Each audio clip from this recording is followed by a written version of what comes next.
Bonjour à tous. Aujourd'hui, on va parler de Uncut Gems réalisé par les frères Safdie qu'ils ont récemment précédent réalisé Good Time. Mais comme mon dernier vidéo sur mon critique sur Uncut Gems que j'ai fait en anglais, je vais faire ce critique aussi en français pour le spectateur français. Alors, c'est parti. Alors, Uncut Gems, c'est le quatrième nouveau film long métrage de Josh et Penny Safdie qui ont réalisé leur dernier film c'était Good Time avec Robert Pattinson dans son meilleure performance à mon avis. Et là, ils ont réalisé ce que moi, probablement leur meilleur film est un chef-d'œuvre.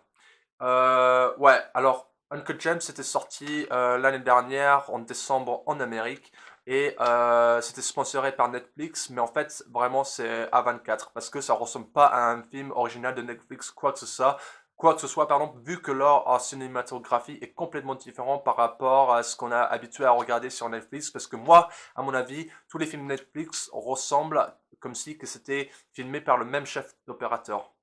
Ça ressemble à un plus version trash des films de David Fincher. En gros, un film de moins budget de David Fincher, mais pour la télé, quoi. Et Uncut Gems n'est pas ça du tout. En fait, Netflix a décidé de acheter Uncut Gems quand vu que c'était sorti d'abord sur les festivals et les critiques l'ont adoré et ils ont donné des 5 sur 5 que c'était Adam Sandler et les frères Satis qui ont bien fait maîtriser leur film et du coup Netflix a acheté ce film. Du coup, alors, une autre raison pourquoi ça m'a vraiment intrigué de voir, au début, pourquoi ça m'a intrigué de voir Uncut Gems vraiment et pourquoi j'étais très excité, c'est parce que non seulement que c'était leur prochain film des frères Safdie que j'ai parce que j'ai kiffé Good Time, mais aussi car c'était un nouveau départ pour Adam Sandler. J'ai jamais vu Adam Sandler faire quelque chose comme ce performance ici. Il a bien sûr fait Punch Drunk Love, mais ça, il y avait plus un côté comédie dans ce film. Celui-là, c'est vraiment un crime drame, quoi. Et il y a bien sûr des éléments de comédie noire, quoi. Du coup, Uncut Gems, pour moi, c'est presque un chef-d'œuvre, ou plus ou moins une chef-d'œuvre, parce que c'est un film rare où les frères Safdie, ils adorent, ils sont des auteurs et des maîtres par rapport à le stress dans le cinéma. Et parce qu'ils ont une façon de filmer des choses et tu te sens vraiment immersé dedans, mais en même temps, tu te sens extrêmement stressé par rapport à ce qui se passe dans l'histoire. Parce que en fait, l'histoire, en gros, ça parle de Howard Ratner, interprété par Adam Sandler, qui est un dealer de diamants et aussi un gros faire des paris sur poker, etc. Mais il doit beaucoup de dettes à des gangsters. Il a acheté aussi une roche avec beaucoup de diamants dedans et il le vend à un joueur de basketball qui est Kevin Garnett, qui joue lui-même et qui est excellent d'ailleurs.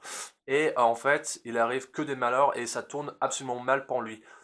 C'est un connard en fait. On suit un connard pour 2 h 15 minutes. Et tous les autres personnages dans ce film aussi, c'est un connard, mais lui c'est le plus grand connard. Et ce qui est très intéressant, c'est que on aime ce personnage, même si on sait que c'est un connard.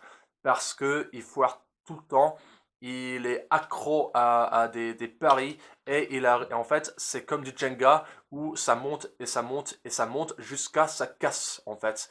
Et c'est exactement ça. C'est comme si que on est dans un supermarché sur un samedi de l'après-midi et c'est très chaud et il y a tous ces gens en train de vous crier dessus comme des gosses, comme des femmes. Enfin, c'est exactement ça en fait. Uncut Gems, c'est comme si Michael Bay a réalisé un film sans ces explosions et c'est le genre de film que Michael Bay rêvera de faire mais il pourrait jamais faire quoi. C'est vraiment un film où tu sens l'action en fait. C'est vraiment un film d'action aussi, mais c'est juste un chef-d'œuvre. Et ouais, du coup, bien sûr, le casting, il y a Indina Menzel que on connaît tous par rapport à le voix un des personnages principaux, comme la Reine des Glaces dans Frozen. Elle joue sa femme de Adam Sandler, qui fait peur d'ailleurs par rapport à comment elle regarde Adam Sandler. Surtout, il y a une scène. Et aussi, il y a Eric Bosnian qui on n'a pas vu, enfin moi je l'ai pas vu depuis Talk Radio de Oliver Stone. Et aussi, il y a Lakeith Stanfield, qu'on connaît là récemment de Get Out et Sorry to Bother You. Et du coup, quoi d'autre à dire? Ah oui, et la musique. La musique est juste fabuleux.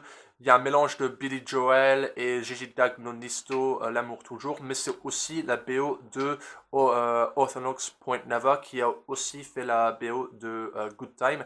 Et son BO, ça va parfaitement avec l'atmosphère des séquences, ce qui se passe dans le film. En gros, c'est un mélange de Tangerine Dream mais sur du ecstasy en fait. C'est comme si on a un très mal au crâne, comme si on a une gueule de bois, mais en même temps il faut qu'on court pour attraper quelque chose. Il y a ce sorte de très stressant, très atmosphère, très intense, enfin, et on a l'œil complètement collé sur l'écran grâce à ce mélange d'atmosphère et de musique et les performances qui vont parfait avec ce qui se passe dans ce film. Il y a beaucoup de close-up, il y a beaucoup de moments de longs métrages de Steadicam pendant qu'on suit Adam Sandler en train de crier sur le téléphone, le caméra est derrière lui pendant qu'il est en train d'engueuler quelqu'un d'autre. Enfin, c'est juste un film où tu sors en train de faire voilà. Mais aussi, c'est un film qui te... C'est comme si que tu bois aussi du café, quoi. T'as pas besoin de café après avoir regardé ce film. Alors, en tout, Uncut James aussi, ouais, d'ailleurs, il y a The Weeknd qui est dedans. Et pour aussi une performance de Julia Fox, je crois que c'est son premier film d'ailleurs, elle est juste géniale aussi. Mais The Weeknd il fait un petit caméo dedans dans une boîte de nuit à un moment et c'est juste drôle et juste très intense à voir.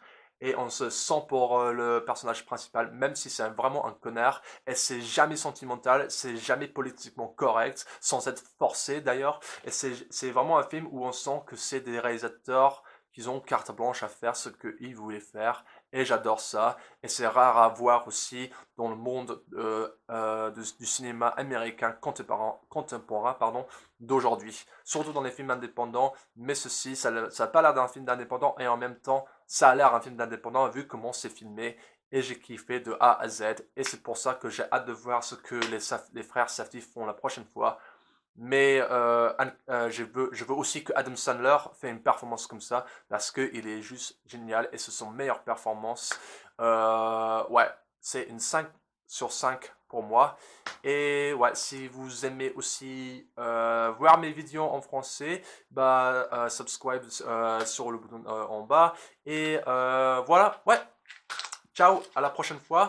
J'espère que vous aimez cette vidéo et à plus. Bye.